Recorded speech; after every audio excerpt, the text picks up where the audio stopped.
Qualidade, novidade, verdade. Folha FM 98,3. Sintonize, compartilhe. É da Folha.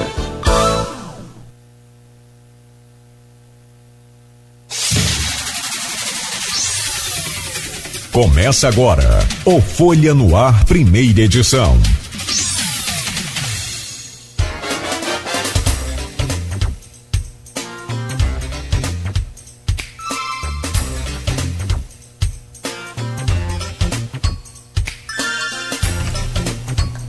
Sete horas 11 minutos, segunda-feira, 30 de setembro de 2024. Começa agora pela Folha FM 98,3, emissora do Grupo Folha da Manhã de Comunicação, mais um Folha no Ar. Estamos ao vivo também no Face, no YouTube, no Instagram. Você pode acompanhar este programa daqui a pouco em podcast. Logo mais, reprise na Plena TV a partir das 17 horas. 7h11. Muito bom dia, sejam todos bem-vindos. Vamos às principais informações desta manhã, desta segunda-feira, um balanço aí também do final de semana e para você ficar sabendo de tudo o que está acontecendo em Campos e toda a região. A gente começa a semana com a previsão de tempo para Campos. Hoje é de tempo bom. A previsão, segundo o Instituto Nacional de Meteorologia, Campos amanhece com o tempo parcialmente nublado, passou encoberto esse final de semana, né? Mas tem a previsão para hoje de tempo parcialmente encoberto, está agora encoberto, não há previsão de chuva, mas no decorrer do período a temperatura volta a subir, principalmente a partir de amanhã. Onda de calor chegando mais uma vez, segundo o Instituto Nacional de Meteorologia, é a 8ª onda de calor que vem para... Se bem que é onda sobre onda, né? E a onda não desce, vai só subindo. Negócio muito, muito complicado. Apesar de que esse final de semana a temperatura diminuiu, ficou bem agradável aqui, pelo menos na área central da cidade. A máxima prevista para hoje é de 29 graus, a mínima de 19. Agora faz 22 graus aqui no centro da cidade. A previsão diz que podemos chegar a 40 graus esta semana. É brincadeira não, hein? O jeito que está pegando fogo em tudo aí, 40 graus, ficar complicado, hein? Bom, segunda-feira, 30 de setembro, e por falar nessa questão de fogo, vamos trazer esse assunto aqui na pauta hoje também, porque a gente tem o prazer de receber Almir Júnior, secretário de Agricultura de Campos, que vem para conversar com a gente nesta manhã, para falar aí um pouco sobre os 2.500 quilômetros de estradas recuperadas, né? As dezenas aí de quilômetros de limpeza dos canais, fundamental essa limpeza desses canais, e também a comercialização de produtos. Almir fala também desses avanços aí do setor nos últimos anos. São 3 anos e 9, quase 10 meses, 3 anos e 10 meses amanhã, né? Dia 1º de outubro. E com base nas pesquisas, a gente ainda vai pedir ao secretário, professor, ex-reitor da UENF, para projetar para a gente aqui as eleições a prefeito de Campos e também nos municípios da região, com aquela tese, com aquela regra de que governo bem avaliado vai bem nas pesquisas, né? É a máquina, é a boa gestão. Máquina por máquina, tem governo que não consegue se reeleger. Então tem que ver também qual máquina que o cara tem, né? Enfim, vamos conversar com o Almir já, Almir. Vamos trazer o seu bom dia e a sua entrevista. Só rapidamente passar aqui pelo portal Folha 1 e pelo jornal Folha da Manhã de hoje. O oferecimento de Proteus, serviços de saúde e medicina ocupacional, qualidade certificada ISO 9001-2015, Unimed Campos, cuidar de você. Esse é o plano. Laboratório Plínio Bacelar e vacina Plínio Bacelar, cuidando bem de tudo que te faz bem. Rede Mariana, qualidade e compromisso com você, e o apoio de Radimed, diagnósticos por imagem, sempre à frente. com a gente hoje Marcelo Guimarães.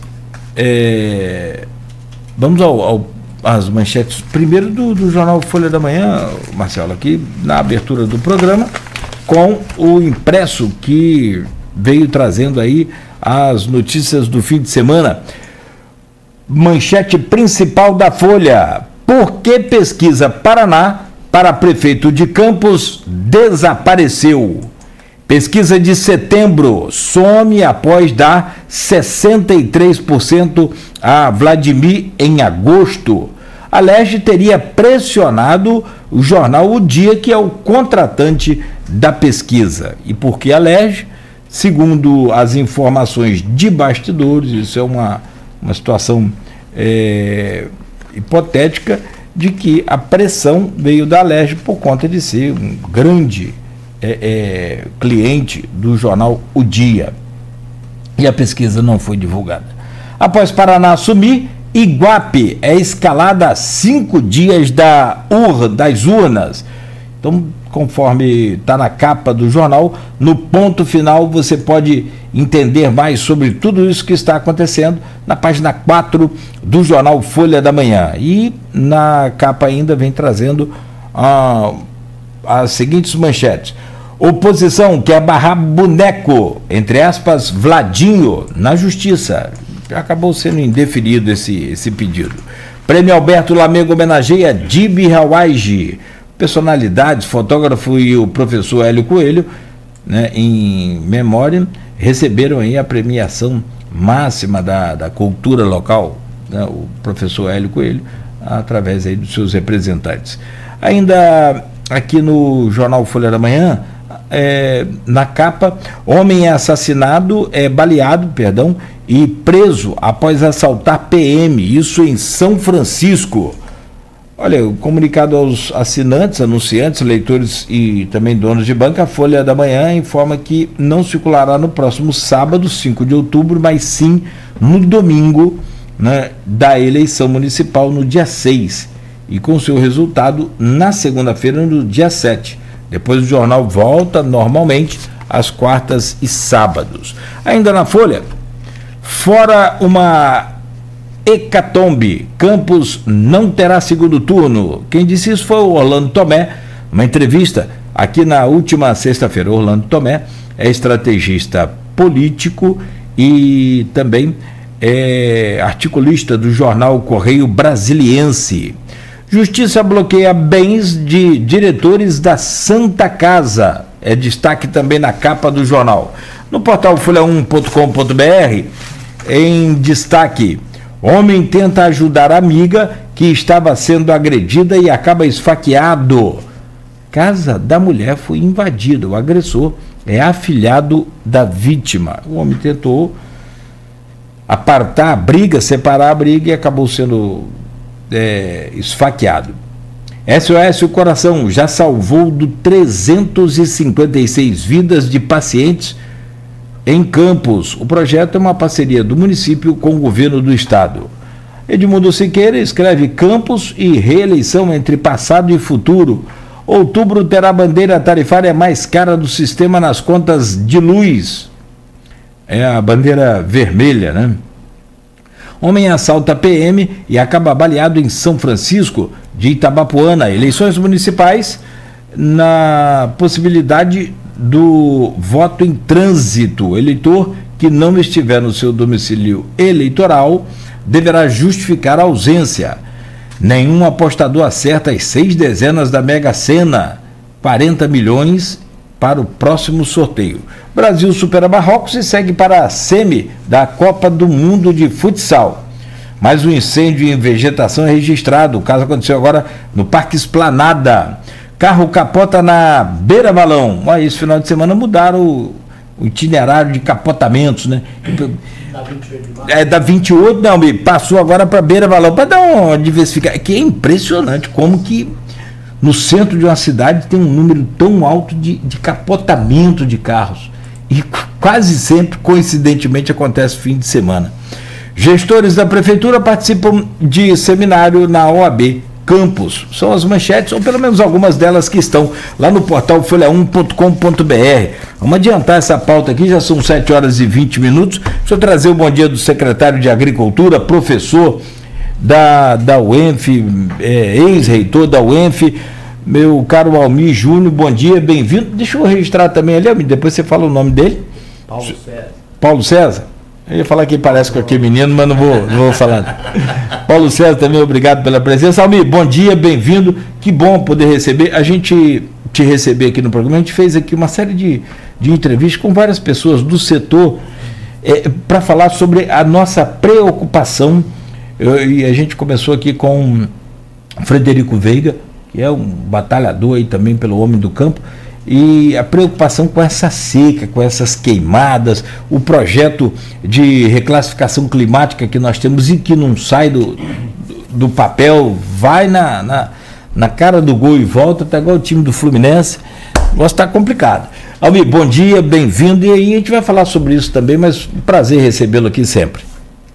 Bom, Cláudio, bom dia, né? Bom dia aos ouvintes da Folha FM. Agradecer sempre a vocês pela disponibilidade, pelo espaço, para que a gente possa aqui prestar conta como gestor público daquilo que a gente vem fazendo, das demandas que a gente vem atendendo e principalmente dos planos que nós temos para o futuro, né, da agropecuária de Campos, da pesca de Campos. Você tocou num tema aí, já começou falando do principal problema nosso.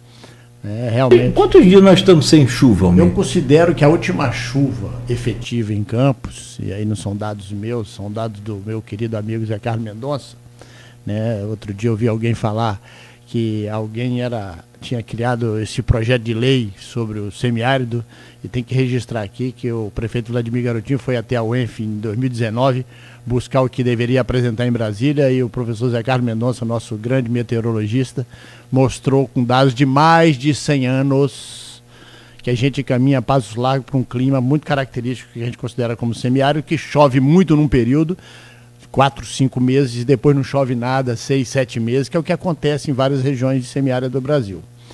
E a última chuva que eu considero foi aquela de março de 2024, na última semana, que não foi uma chuva, foi um temporal, um dilúvio, que choveu em março, mais de 300 milímetros, foi quase 400 milímetros, lá em Santo Eduardo choveu 200 milímetros em 3 horas. Destruiu muita estrutura e felizmente nenhum óbito foi registrado. A Baixada Campista pela primeira vez encheu de água com chuva da própria Baixada. Gruçaí encheu de água na Avenida Liberdade. Rapaz, eu tenho um amigo lá, desculpa, o Robinho, que é diretor aqui da Talimac, ele fez um grupo de WhatsApp pedindo socorro desesperadamente às autoridades estaduais aí que compete essa questão do controle da água. Questão de hídrica, né? Então a gente, assim, nós estamos ali para 6 meses, que caiu ali, eu acho que 10, 15 milímetros um mês atrás. Se a gente reportar o ano passado, em maio choveu 60 milímetros, em agosto choveu 140, 150 milímetros no ano passado. Segundo o nosso professor Mendonça, nós estamos aí parecido com o que aconteceu em 2022. E este ano choveu 700, 720 milímetros. Só que choveu 400 milímetros em março. Então é uma crise grave que precisa de políticas estruturantes. Os produtores, às vezes, a gente tem aquela demanda, como é que a prefeitura ajuda? Vai comprar ração, vai distribuir, né? Vai atender. A gente precisa avançar do ponto de vista tecnológico. E aí é um problema do Estado, um problema do governo federal e a prefeitura junto, para que a gente possa sanar. Não é um problema só de Campos, você vai em Cardoso, São Francisco, está todo mundo sofrendo com isso. E é grave, porque não é só grave pela falta de chuva, que de certa forma é esperada periodicamente, você tem seca desse sentido. Mas esse ano nós tivemos um inverno muito quente e com muito vento. Isso provocou uma secagem mais amplificada da vegetação, que está provocando esses incêndios para toda parte. A maior parte deles, eu acredito, não tenho a convicção de que são incêndios criminosos, ou por querer colocar fogo, ou principalmente às vezes por negligência, distribuir aí fagulhas de fogo que provocam, e por isso que a gente vê muito incêndio na beira de estrada. Muitos incêndios na beira de estrada. Ou na área urbana. A área urbana onde tem uma vegetação, você tem muito incêndio. Então esse é um desafio para todos nós. Tem gente para caçar preá que bota fogo, não. Isso é fato. Às vezes eu estou vendo assim, como sempre, coloca a culpa na cana. E talvez eu esteja mexendo aí numa polêmica muito grande. Tem vários lugares que têm tido colheita mecanizada de cana e que tem tido fogo.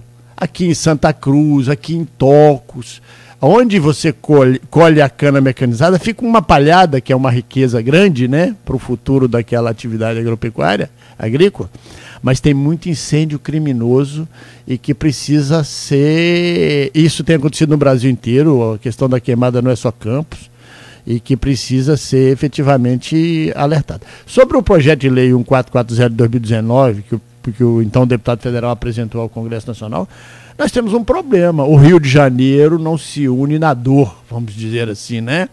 A gente fica criticando o Nordeste por se juntar. Nós ficamos criticando o Espírito Santo, que tem lá deputado do PL de um lado ou do PSOL do outro, se juntando por pautas comuns.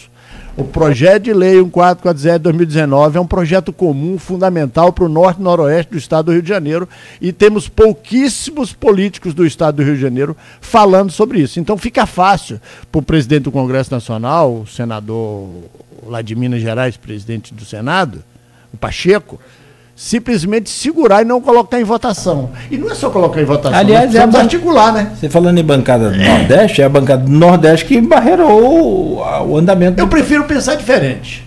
A bancada do Nordeste fez o papel dela, está defendendo o Nordeste. E a bancada do Rio de Janeiro está defendendo o Rio de Janeiro?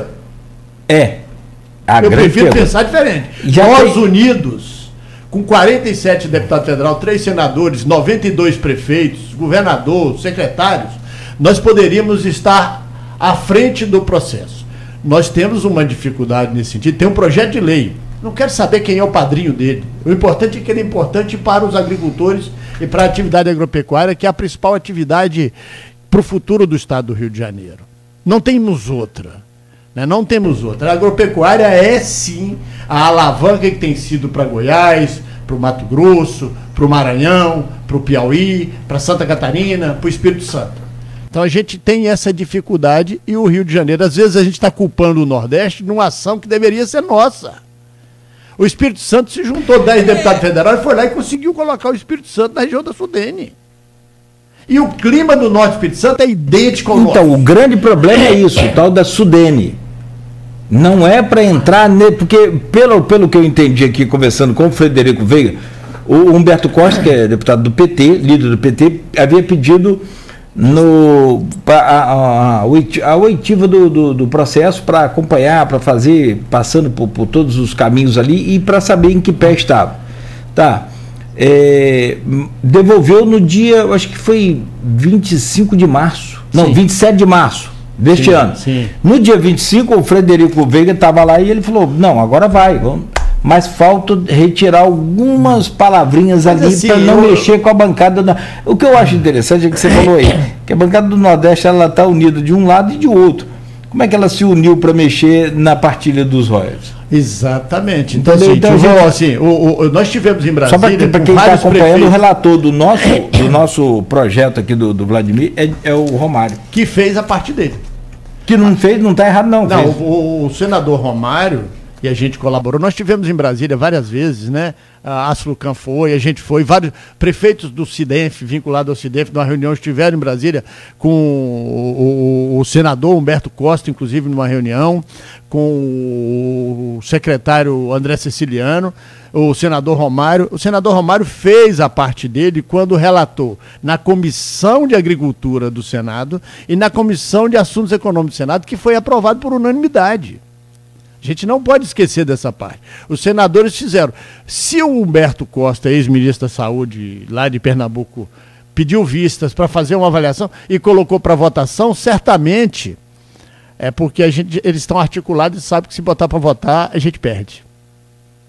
Entendeu? Então é preciso que o Rio de Janeiro faça a pressão coletivamente, porque esse é um projeto de lei que mostra a direção. Voltando à seca, se nós não trabalharmos no estruturante, e o estruturante tem um projeto de lei, mas não é só isso, o estruturante tem a ver com produção de volumoso e de alimento para a época da seca, Nós temos hoje várias pessoas já produzindo isso, as suas capineiras, o seu sistema de irrigação, nós vamos falar de canais, tudo isso tem a ver com o desenvolvimento da agropecuária e da pesca do nosso município. Só para fechar essa questão das queimadas aí, o Zé Renato Duarte fez aqui uma série de perguntas a você lá no grupo de WhatsApp deste programa e do blog Opiniões, do Aloysio Abreu Barbosa.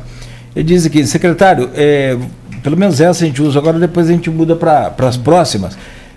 Secretário, qual o seu posicionamento quanto a mais que centenária queima dos canaviais nas terras deste município?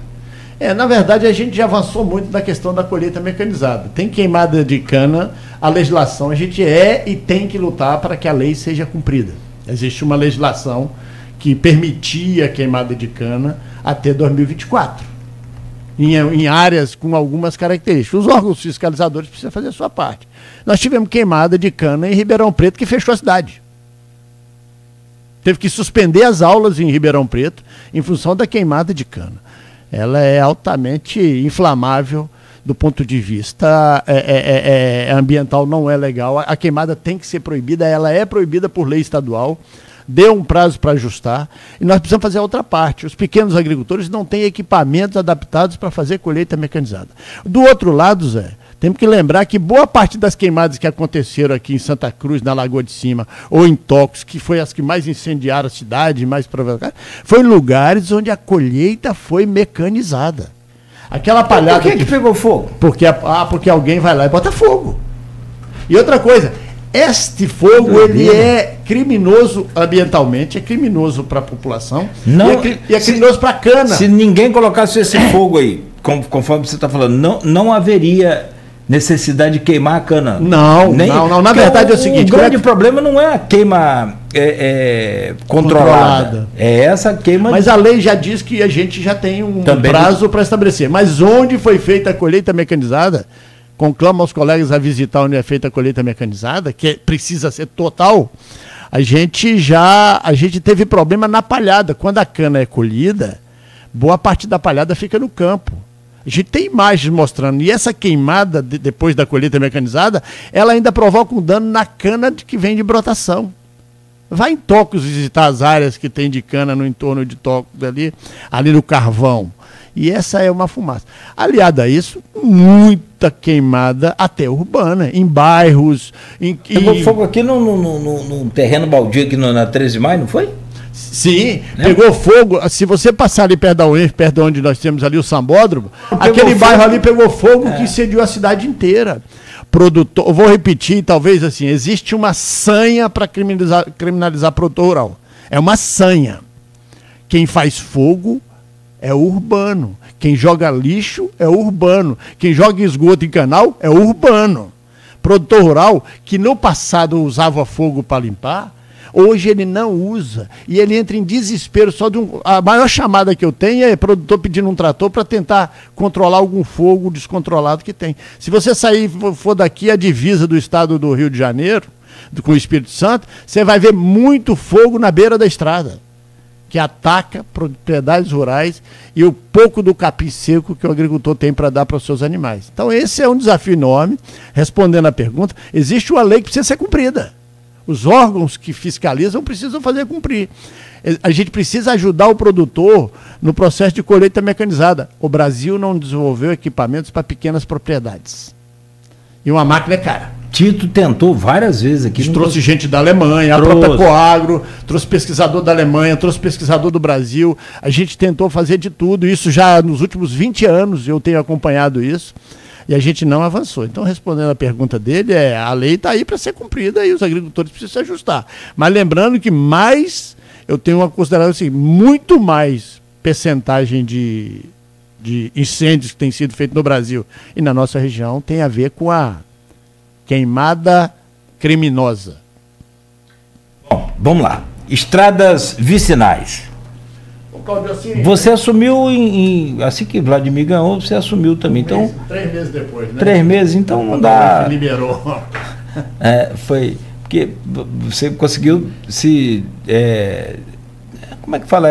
Descompatibilizar, não. É sessão. Sessão. Eu foi sou cedido. Cedido pela UENF institucionalmente para ser secretário, apesar das minhas atribuições lá não terem cessado, continuo meus alunos, minhas aulas, né? Você continua assim, dando aula. Porque eu continuei fazendo isso, eu poderia abrir mão, mas diz que quando você deixa o seu espaço vazio, né, você perde aquele espaço. A né? Luiz fala sempre aqui, o espaço vazio e espaço ocupado, com relação à questão da Mas a gente fez marketing de internet. 2.500 quilômetros de estradas recuperados. Como é que foi essa recuperação dessas estradas? Atendeu a sua expectativa? Qual o total de quilômetros de estradas vicinais que Campos tem, você sabe? Eu considero assim, nós temos aproximadamente uns 2.500 quilômetros de estrada. O que a gente então, hoje a gente já fez mais do que isso. Assim, o grande desafio de estrada, e não foi só as estradas de leito natural que a gente recuperou, tem estrada que tinha 30 anos que não passava uma patrol. É quase refazer uma estrada. E para quem entende de estrada, sabe, refazer uma estrada é uma coisa complexa, ela tem que ser refeita em uma qualidade para que não destrua muito rápido. Nós estamos tendo chuva muito intensa e em curto espaço de tempo. Então, estrada a gente tem que fazer todo ano. Nós já fizemos mais que 2.500, se a gente considerar quanto de patrol andou. Tem estrada que foi feita 4, 5 vezes. Né? Nós temos em torno aí, tem estrada que foi recapeada. Eu gosto muito quando você fala assim, por que não pegou o asfalto da cidade? Rapaz, eu falo isso toda vez, por que não pegou essas 113 ruas da área central? E aí sim, que precisariam de cuidados também, algumas até não, mas no contexto geral depois precisariam com esse tempo passado já estariam esburacados. Por que não desdobrou esse asfalto tudo para a roça? Não funciona. A roça onde tem asfalto, que é a estrada do produtor, boa parte, quase a totalidade, foram recapeadas. Se você for na usina São João, nos assentamentos Zumbi dos Palmares, tem umas estradas dali, que vai dali, que começa na usina São João e sai em Travessão, foram todas recapeadas. Vamos rememorar as pessoas que estão nos ouvindo naquela região, o quanto de buraco tinha. A usina São João, ali a Santa Ana, tinha capim e uma vegetação no meio do asfalto, e outra metade era buraco. Outra metade do buraco. As pessoas costumam dizer assim, mas assim, usou na cidade. Eu me lembro quando eu fui votar na última eleição, que eu falei, se eu bater num buraco, eu vou ter que brigar com alguém. Eu tinha vários buracos entre o Sambódromo e o final da Alberto Lamego. Você está falando aqui agora dos acidentes da cidade. A culpa é a falta de buraco, provavelmente. Tem alguém usando o celular indevidamente, né?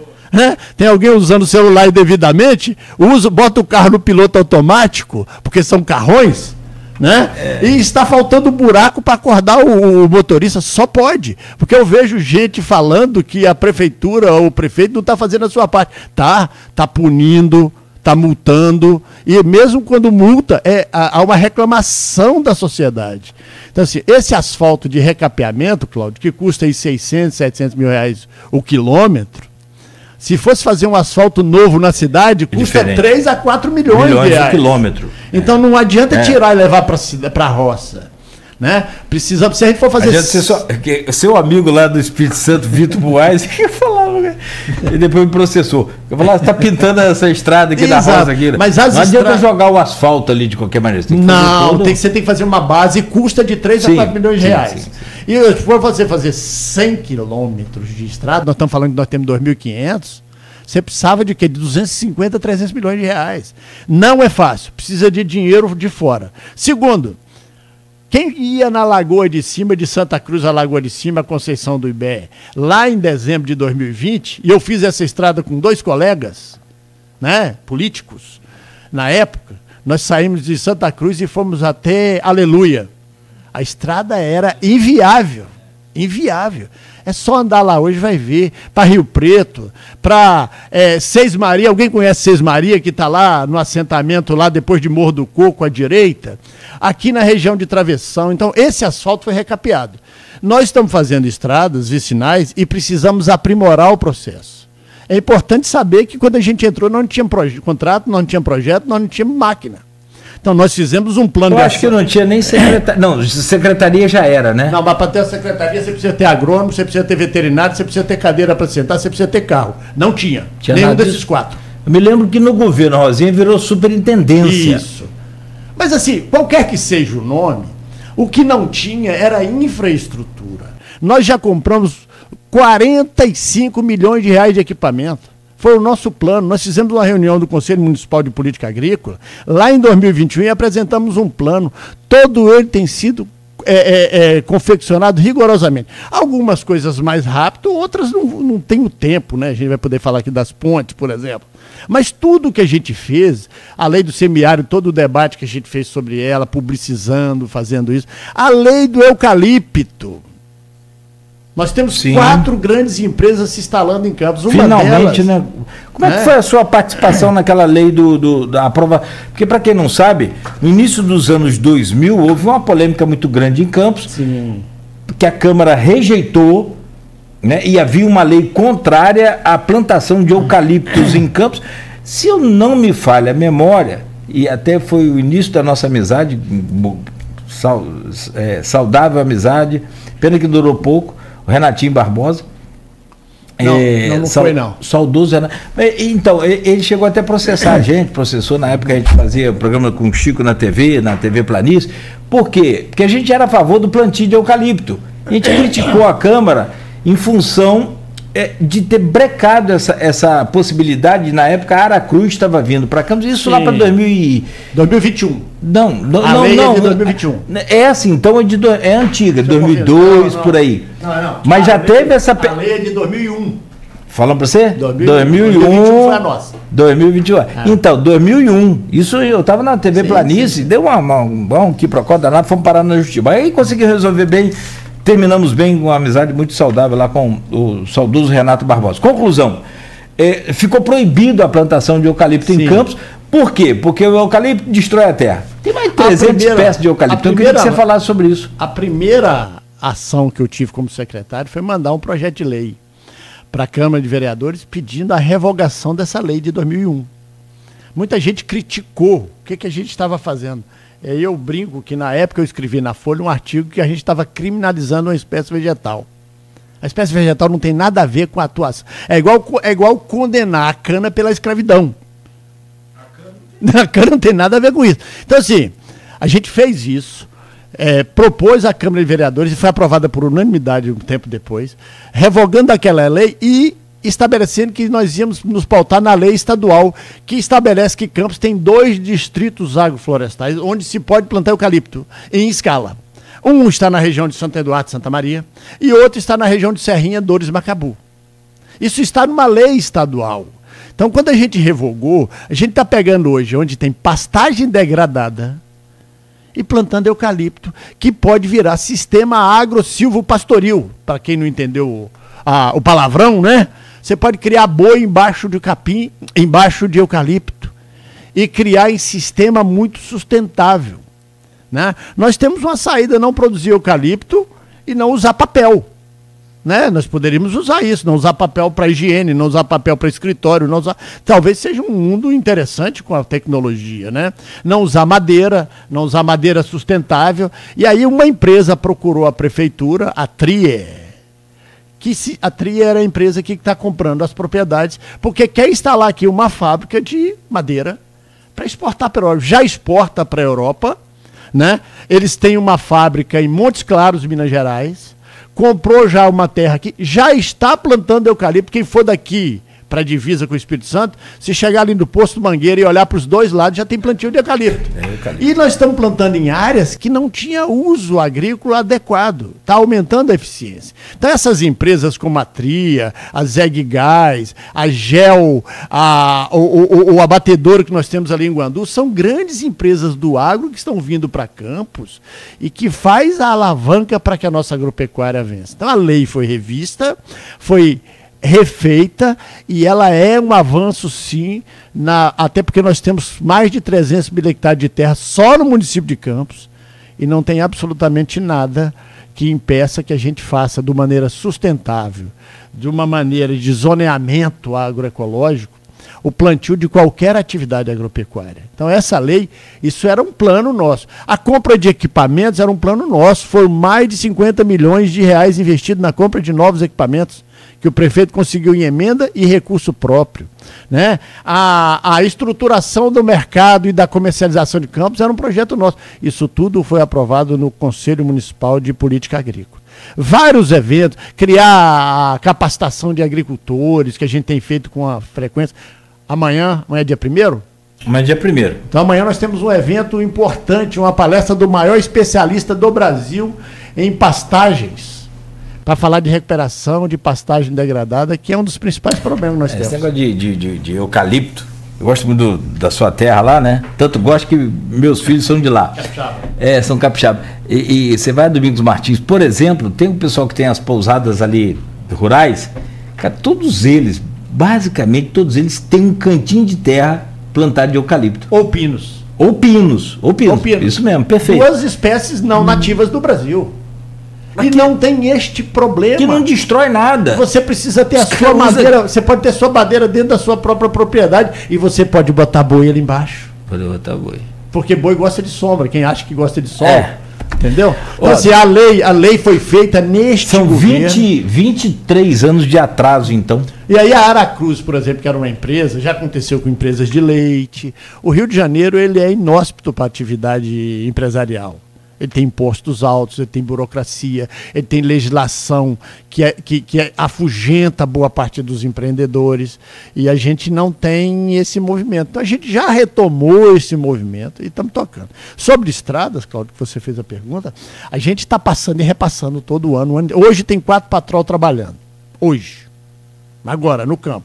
Está lá na região do Zumbi dos Palmares, está lá na região da Baixada Campista, nós temos lá na região de Canto São Martinho, nós temos lá no Elesbão, que é lá em Serrinha, nós temos lá em Santa Maria, trabalhando sem parar.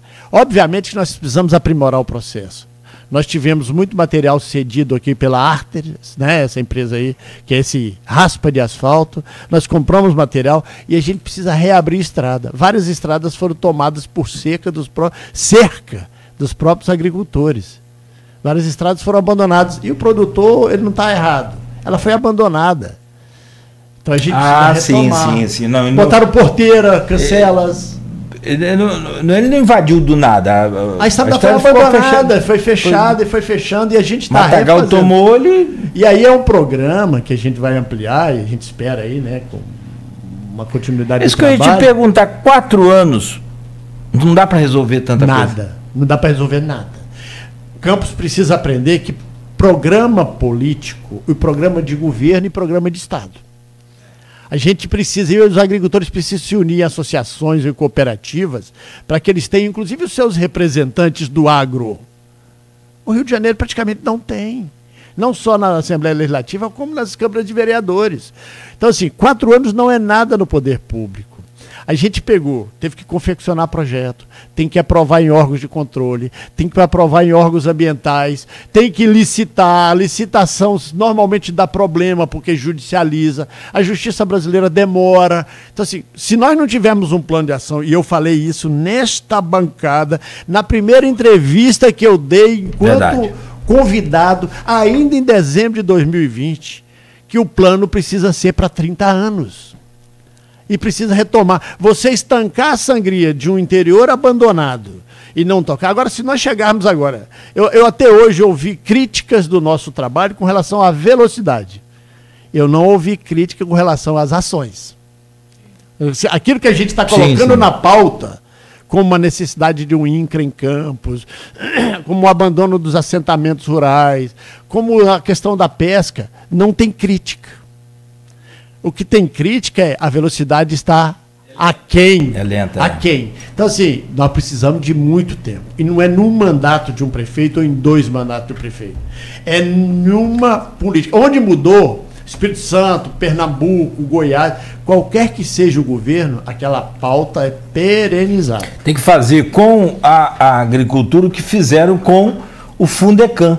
Que é o único que me vem em mente, não estou falando que seja único, mas o que me vem é o Fundecam, que foi criado por Arnaldo, acho que em 2004. E todos os governos que passaram, inclusive da Rosinha, que era, na época, a sua opositora ferrenha, né, por ter toda aquela história que a gente não precisa reviver aqui, mas... e até por Rafael, enfim, ele foi mantido por todo mundo. Boa, isso é política de Estado, não é política de governo. Então, assim, por exemplo, estradas, que a gente está na pauta aí. Estrada, já tentaram criar até um SUS de estrada no governo federal. O Brasil inteiro padece disso. Estrada vicinal de leito natural, a famosa estrada de terra, se nós não fizermos pelo menos uma vez por ano, não dá certo. Como a gente tem, e o que a ciência tem dito vai ser amplificado, tem tido precipitações pluviométricas fora da curva, 200, 300, 400 milímetros de um dia, certamente nós vamos ter mais problema com estrada. Já se discute fazer ponte com outra concepção, né, igual o que aconteceu no Rio Grande do Sul, e essa semana está de novo o Rio Grande do Sul debaixo d'água. Debaixo d'água, né?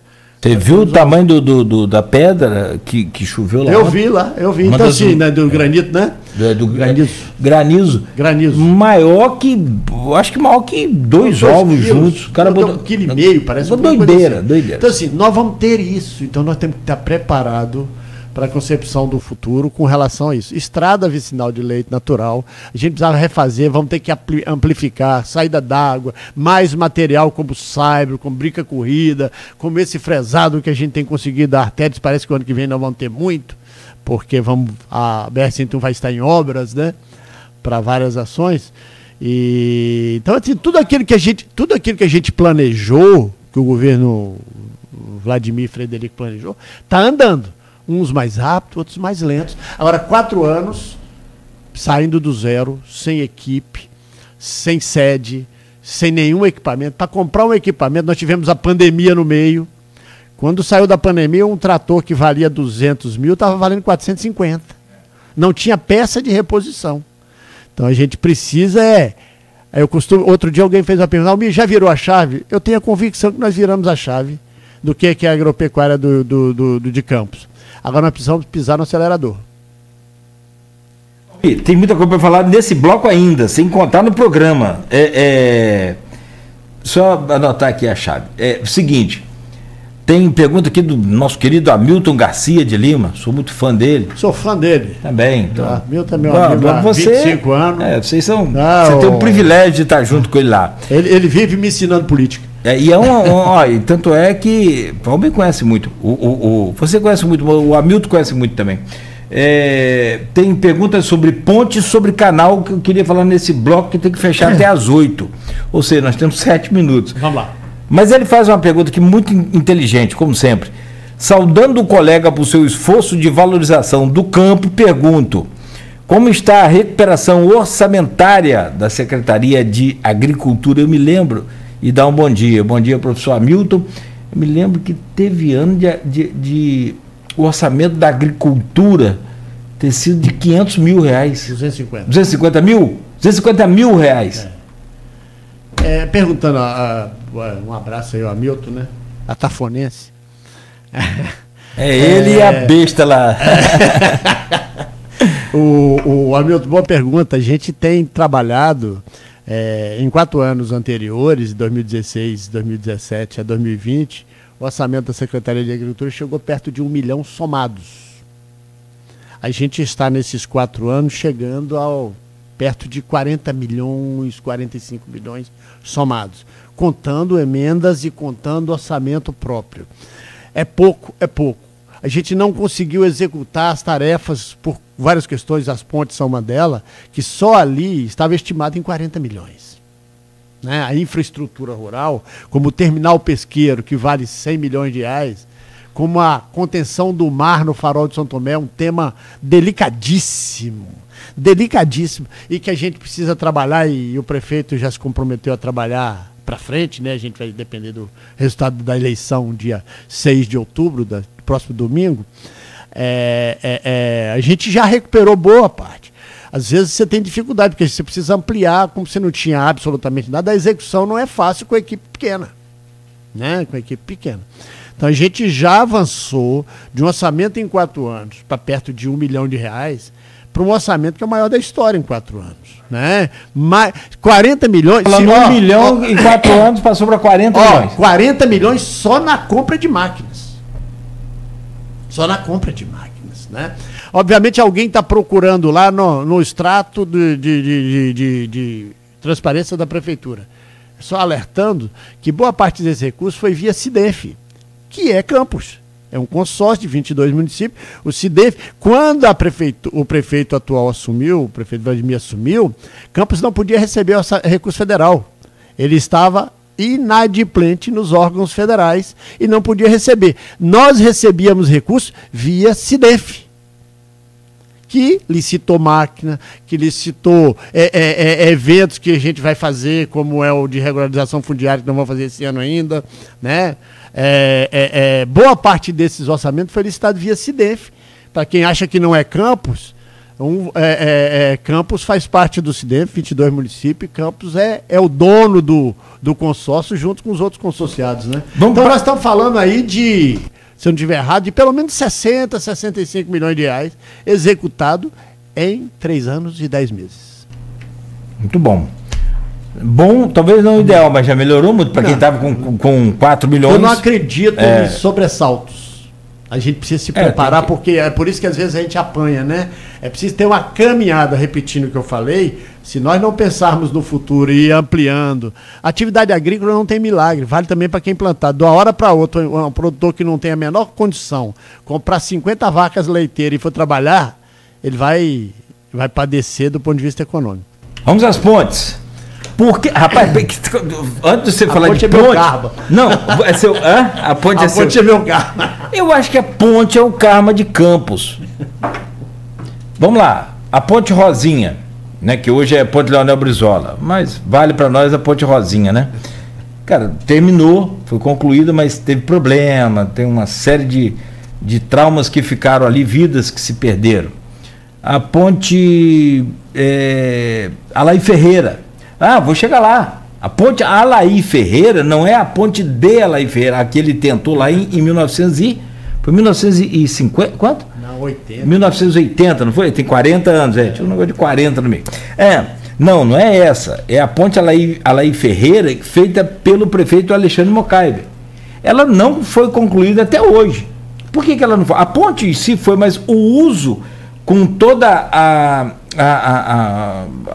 o acesso em cima. O acesso dela não foi concluído porque falta ainda ligar a ponte, né, a cabeceira da ponte à BR-101. Ou seja, o pessoal passa pelaquela avenida Souza Mota, que é quase xará da Zusa Mota, mas Souza Mota, atrás do Exército ali, sim. E não muito raramente o caminhão quebra ali naquela esquina. Uns caminhões gigantes, como é que faz aquela esquina ali? Não dá. E tem a ponte da integração agora, que não sai nem... Karma é aquilo ali, bicho. É muita lenda. É muito coisa. Já mudou de nome. É a ponte Dodozinho Mendonça, político de São João da Barra. Meu tio. Seu tio? Tio da minha esposa. Tio de sua esposa. Bom, muito bem. Acho que vale a pena... Tem que estudar um jeito aí para homenagear João Peixoto, que é um guerreiro lutando por aquela ponte. E tem as 40 pontes do Almir. Se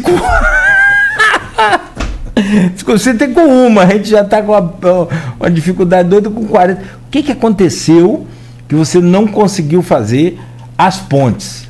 Bom, Cláudio, primeiro dizer o seguinte, né? O lado bom é que a gente colocou isso na pauta pela primeira vez na história. Ninguém nem sabia que tinha 40 pontes de madeira em Campos, caindo, só o produtor, isoladamente. Nós temos uma dificuldade enorme de acesso para a produção rural com relação a isso, entendeu? Então, assim, tem 40 que foi geolocalizada, que foi medida, que tem projeto, e a gente resolveu licitar a primeira 19 pontes, né, em cada região do município, na região do Imbé, na Baixada Campista, na região norte. Colocamos em processo licitatório, começou em março, na verdade começou em fevereiro de 2022, né, e 22. Em março de 2023 foi para licitação. Tivemos um problema, demandas do Tribunal de Contas, ficou 8 meses para avaliar, depois a questão da autorização do INEA. Aí quando a gente ia assinar o contrato depois da licitação, nós tivemos demandas judiciais que fizeram suspender o edital daquelas 19 pontes. E quando a gente teve a demanda judicial respondida e depois que ganhou, a gente só conseguiu assinar o contrato dela em maio de 2024. Aí já nos criou um problema, porque no primeiro momento as atividades foram muito lentas. para aqueles colegas que estão nos ouvindo, se a gente não licita, neste ano, que é um ano fiscal importante, que pode dar improbidade administrativa, a gente não conseguiu avançar na execução das pontes e assinar contrato em maio, a gente tem que cumprir neste ano ou garantir recursos para os próximos anos. Hoje, e por informação da Secretaria de Controle, nós não temos nenhuma segurança, não tínhamos nenhuma segurança agora em agosto, que poderíamos chegar em final do ano e deixar 30 milhões de reais em caixa para garantir a execução dessas 19 pontes. Para evitar que nós tivéssemos 19 esqueletos abandonados, foi prudente do ponto de vista fiscal e legal que suspendêssemos aquela licitação para relicitar ou recontratar no ano subsequente com maior segurança jurídica. Foi isso que aconteceu. Então foi um processo, e aí a gente trouxe para, eu principalmente, né, trouxe para mim, sem nenhum problema com relação a isso, vamos continuar na pauta, vou repetir, 4 anos é pouco? Muito pouco. Para resolver os problemas de abandono da atividade agropecuária desse município, 10 anos é pouco. 10 anos é pouco. A velocidade e a direção. Então, assim, eu trouxe isso sem arrependimento nenhum. Continuamos fazendo esse movimento. Nós temos uma dificuldade enorme em aprovações junto aos órgãos de controle ambiental, onde tem recurso hídrico, precisa de autorização do INEA, que demora legalmente. Nós já executamos algumas pontes. Chega a mexer com a ANA? Não, né? Não. É INEA, porque é INEA. A regularização é via a autorização. Nós atendemos todos. Paraíba que é ANA. Né? A Paraíba alguma coisa é ANA. Então a gente já fez isso, colocamos na pauta e espero que a gente não demore tanto quando a porta da integração para resolver esse problema. Mas assim, a gente já tem os projetos, algumas pontes dessas. Essa semana mesmo nós finalizamos 2, que ficou muito boa. Ainda não é a definitiva. 2 pontes. Com reforma. Que a gente fez de outra forma. Com manilha grande. Tá. Tivemos 4 pontes que foram destruídas pela enchente de março.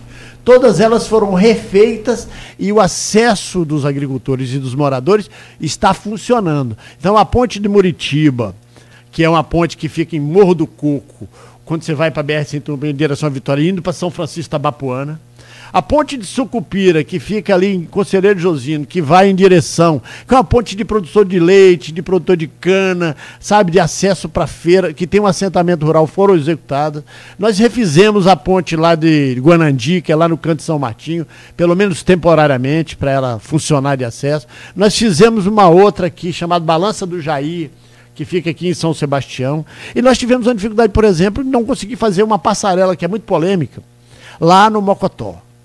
Porque até hoje eu não tenho ainda a autorização definitiva do INEA para fazer.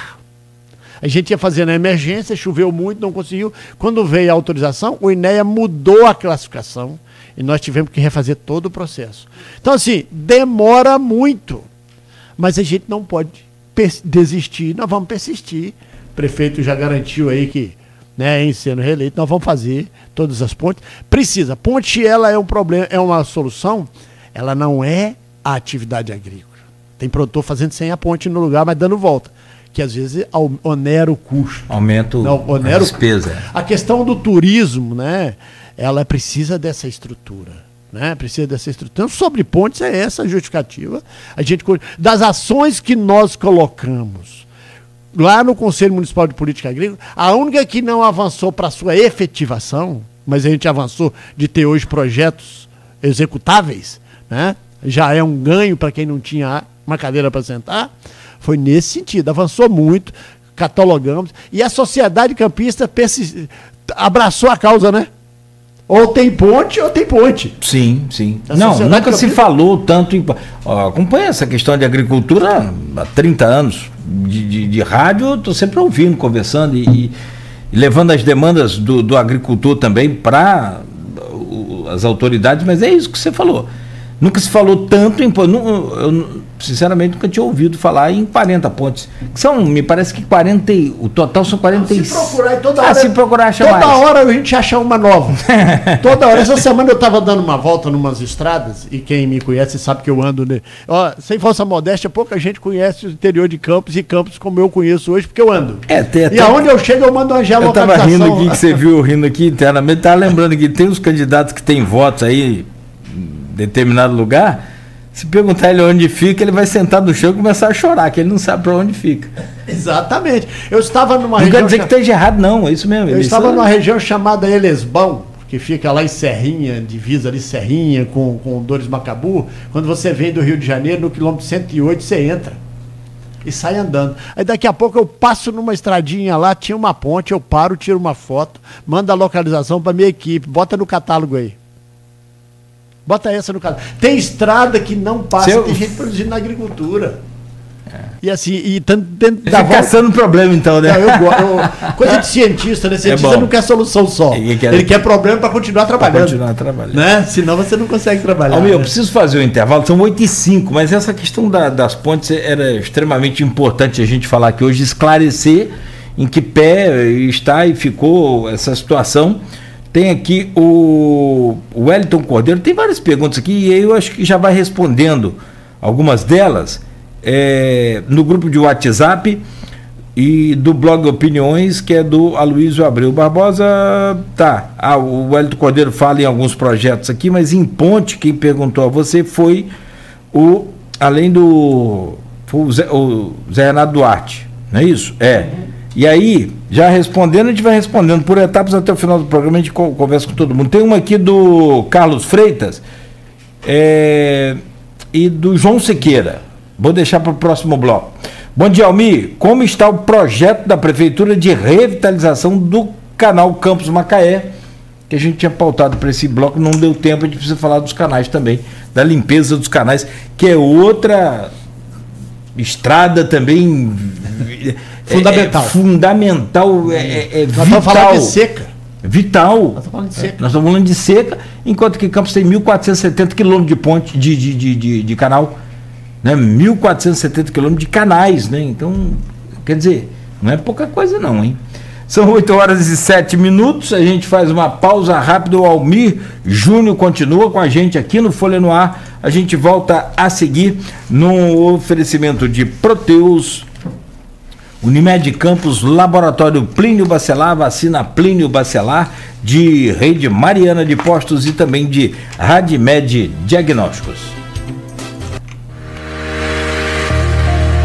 Minuto